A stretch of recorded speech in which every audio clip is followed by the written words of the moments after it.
Hello guys and welcome back to your very own YouTube channel CA dreamers. हमने company audit की पिछली video में discuss किया था about the appointment of first auditor and the appointment of subsequent auditor. उसी video का ये second part है जिसमें हम डिस्कस करने वाले हैं filling of a casual vacancy and the casual vacancy by resignation. तो without wasting any time let's start that topic. So basically सबसे पहले हम कैजुअल वैकेंसी जो वर्ड है इसका मतलब समझ लेते हैं कि कैजुअल वैकेंसी का क्या मतलब होता है। कैजुअल वैकेंसी का मतलब होता है कि जब कोई भी कंपनी किसी भी इंडिविजुअल पर्सन या फिर किसी ऑडिट फर्म को एज एन ऑडिटर अपॉइंट कर लेती है और अपॉइंट करने के बाद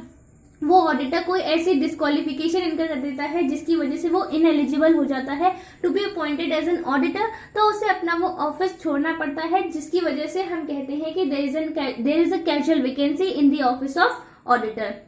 तो हम इसके प्रोविजंस को पढ़ लेते हैं। As per section 139 subsection 8 any casual vacancy in the office of an auditor shell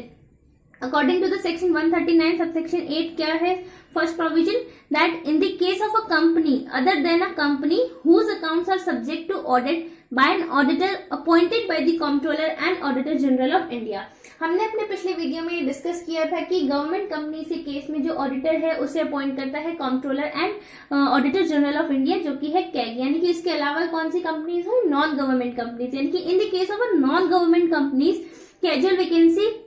will be filled by the board of directors within 30 days। यानी कि अगर कोई भी ऑडिटर नॉन गवर्नमेंट कंपनी से केस में अपना ऑफिस छोड़ देता है कि डिस्क्वालिफिकेशन की वजह से, तो जो कैजुअल वैकेंसी अगर होगी उसे बोर्ड ऑफ डायरेक्टर्स फिल करेगा within 30 days. And if such casual vacancy is as a result of the resignation of an auditor, और अगर वो कैजुअल वैकेंसी जो है वो रेजिग्नेशन की वजह से अगर हुई है कि ऑडिटर ने खुद रिजाइन कर दिया है ऑफिस से, then such appointment shall also be approved by the company at a general meeting. तो उस केस में जिस भी पर्सन को board of directors as appoint करेगा ऑडिटर ऑफ द कंपनी, तो वो अपॉइंटमेंट अप्रूव्ड होना चाहिए जनरल मीटिंग में,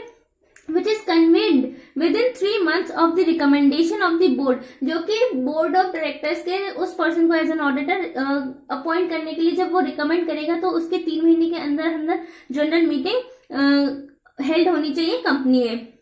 and he shell hold the office till the conclusion of the next annual general meeting, और बोर्ड ऑफ डायरेक्टर्स जिसे as an auditor appoint करेगा उस जनरल मीटिंग में, तो उस ऑडिटर को अपना ऑफिस होल्ड करना होगा कब तक के लिए, from the first AGM till the next annual general meeting, अगली एनुअल जनरल मीटिंग तक। Now second, in the case of a company whose accounts are subject to audit by an auditor appointed by the comptroller and auditor general of India, यानी कि जो government companies है उसी case में क्या होगा, that casual vacancy will be filled by the comptroller and auditor general of India within 30 days। यानी कि गवर्नमेंट कंपनी के केस में कैग ही ऑडिटर को अपॉइंट करता है, और अगर जो ऑडिटर है वो डिस्क्वालिफिकेशन अगर इनकर कर देता है जिसकी वजह से वो इनएलिजिबल हो जाता है और उसे अपना ऑफिस छोड़ना पड़ता है, तो उस केस गवर्नमेंट कंपनी के केस में कैग ही जो है वो कैजुअल वैकेंसी को फिल करेगा, that is also with in 30 days. तो टाइम पीरियड नॉन गवर्नमेंट और गवर्नमेंट दोनों कंपनीज में सेम है और जो है 30 डेज का। It may be noted that in case the comptroller and auditor general of India does not fill the vacancy within the set period, the board of directors shall fill the vacancy within next 30 days। और अगर government companies के case में जो CAG है वो 30 days के अंदर अंदर उस कैजुअल वैकेंसी को फिल नहीं कर पाता है, तो जो कंपनी के बोर्ड ऑफ डायरेक्टर्स होंगे उन्हें वो कैजुअल वैकेंसी फिल करनी होगी अगले 30 डेज के अंदर अंदर। यहाँ पे ये जो हमारा फिलिंग ऑफ कैजुअल वैकेंसी था अंडर सेक्शन 139 सबसेक्शन 8, इसे यहाँ पर एक फ्लो चार्ट की फॉर्म में भी दिया हुआ है, तो हम एक बार देख लेते हैं कि अदर कंपनीज के केस में casual vacancy to be filled by board of directors within 30 days, and in the case of government companies casual vacancy will be filled by CAG within 30 days, and in case of failure board of directors shall fill the casual vacancy within next 30 days। And in case of resignation, appointment by board of directors should be approved by company at the annual general meeting। और अगर non government companies के case में अगर auditor जो है वो resign कर देता है, कैजुअल वैकेंसी रेजिग्नेशन की वजह से अगर होती है, तो बोर्ड ऑफ डायरेक्टर्स को जो भी नया ऑडिटर वो अपॉइंट करेंगे कंपनी में उसे अप्रूव करवाना होगा एनुअल जनरल मीटिंग में, उसके अपॉइंटमेंट को अप्रूव करवाना होगा। अब है casual vacancy by resignation. So as per section 140 subsection 2, यानी कैजुअल वैकेंसी बाय रेजिग्नेशन के जो प्रोविजंस है वो हमें सेक्शन 140 सबसेक्शन 2 में डिफाइन करे गए हैं। The auditor who has resigned from the company shall within a period of 30 days from the date of resignation. तो जो ऑडिटर खुद रिजाइन कर रहा है फ्रॉम द कंपनी टू अपने ऑडिटर की पोस्ट से, तो उसे एक स्टेटमेंट फाइल करना होगा within a period of 30 days। जब जिस तारीख को वो रिजाइन करेगा, रेजिग्नेशन देगा, उस डेट से लेकर के 30 days के अंदर अंदर उस ऑडिटर को एक स्टेटमेंट फाइल करना होगा, statement in the prescribed form ADT 3, जो कि हमें फॉर्म ADT 3 में मिलेगा, with the company and the registrar and in case of the company is referred to in section 139 subsection 5 that is the government company. The auditor shall also file such statement with the controller and auditor general of India. यानी कि जो non government companies है उसके case में जो auditor होगा उसे ये स्टेटमेंट जो है कंपनी और रजिस्ट्रार के साथ फाइल करना होगा, सबमिट करना होगा। और अगर गवर्नमेंट कंपनी है तो वो कंपनी और रजिस्ट्रार को तो देगा ही देगा वो सबमिट, लेकिन साथ में ही वो कैग को भी वो स्टेटमेंट सबमिट करेगा, indicating the reasons and other facts as may be relevant with regard to his resignation। और स्टेटमेंट में वो ये अपने रिजाइन करने के रेजिग्नेशन को इंडिकेट करेगा। इन case of failure the auditor shall be punishable with fine. और अगर ऑडिटर ये स्टेटमेंट फाइल नहीं कर पाता है रजिस्ट्रार, कंपनी और कैग के साथ, तो वो पनिशेबल होगा फाइन से, which shall not be less than 50,000 rupees और the remuneration of the auditor whichever is less. और वो फाइन की जो मिनिमम लिमिट है वो क्या होगी, 50,000 रुपीज, या फिर जो भी in addition to fee audit fees उसे रेम्युनरेशन पे किया गया है कंपनी के थ्रू, वो उन दोनों में से जो भी कम होगा उसका फाइन उसे पे करना होगा।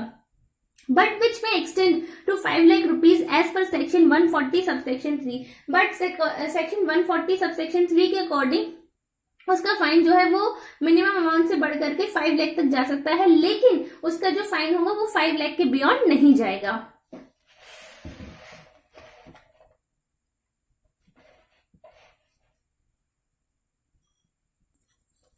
तो यहाँ पर हमें कुछ और इम्पोर्टेंट प्रोविजंस दिए गए हैं regarding the appointment of auditors, तो हम उन्हें भी डिस्कस कर लेते हैं एक बार। That a retiring auditor may be reappointed at an annual general meeting, कि जो भी रिटायरिंग ऑडिटर है कंपनी का उसे रीअपॉइंट किया जा सकता है एनुअल जनरल मीटिंग में, इफ उसकी क्या कंडीशंस हैं, that he is not disqualified for reappointment, वो जो रिटायरिंग ऑडिटर है वो डिस्क्वालिफाइड नहीं हुआ है रीअपॉइंट होने से। Second, he has not given the company a notice in writing of his unwillingness to be reappointed। और जो रिटायरिंग ऑडिटर है उसने रिटन में ऐसा कोई नोटिस नहीं दिया है कंपनी को जिसमें वो ये जाहिर करे कि वो दोबारा रीअपॉइंट नहीं होना चाहता है उसी कंपनी में as an auditor. Third, a special resolution has not been passed at that meeting appointing some other auditor providing expressly that he shall not be reappointed। और कंपनी की जनरल मीटिंग में कोई भी ऐसा स्पेशल रेजोल्यूशन पास नहीं किया गया है जिसमें ये स्पेसिफाई किया गया हो कि कंपनी ने किसी और पर्सन, इंडिविजुअल पर्सन या फिर ऑडिट फर्म को एज एन ऑडिटर अपॉइंट कर लिया है, या फिर उन्हें वो एक्सप्रेसली उसमें इस रेजोल्यूशन में ये स्पेसिफाई कर दे कि जो रिटायरिंग ऑडिटर है उसे ही कंपनी जो है दोबारा रीअपॉइंट नहीं करेगी एज एन ऑडिटर। अगर ये तीनों कंडीशन सेटिस्फाई होती हैं तो जो हमारा रिटायरिंग ऑडिटर है उसे रीअपॉइंट किया जा सकता है एज एन ऑडिटर उसी कंपनी के through. Where at any annual general meeting no auditor is appointed और रीअपॉइंटेड, अगर किसी एनुअल जनरल मीटिंग में कोई ऑडिटर को अपॉइंट नहीं किया गया है और न ही किसी ऑडिटर को रीअपॉइंट किया गया है, then the existing auditor shall continue to be the auditor of the company. तो उस केस में जो हमारा एग्जिस्टिंग ऑडिटर होगा वही कंटिन्यू करेगा to be the auditor of the company. तो ये था हमारा कंप्लीट टॉपिक जिसमें जिसके फर्स्ट पार्ट में हमने डिस्कस किया था appointment of first auditor and the appointment of subsequent auditor, both in the case of government companies and in the case of non government companies. और इसके सेकेंड पार्ट में हमने डिस्कस किया है about the filling of a casual vacancy and casual vacancy by resignation. I hope आपको topic समझ में आया होगा, and if you are having any doubt then please let me no in the comment section. Thank you.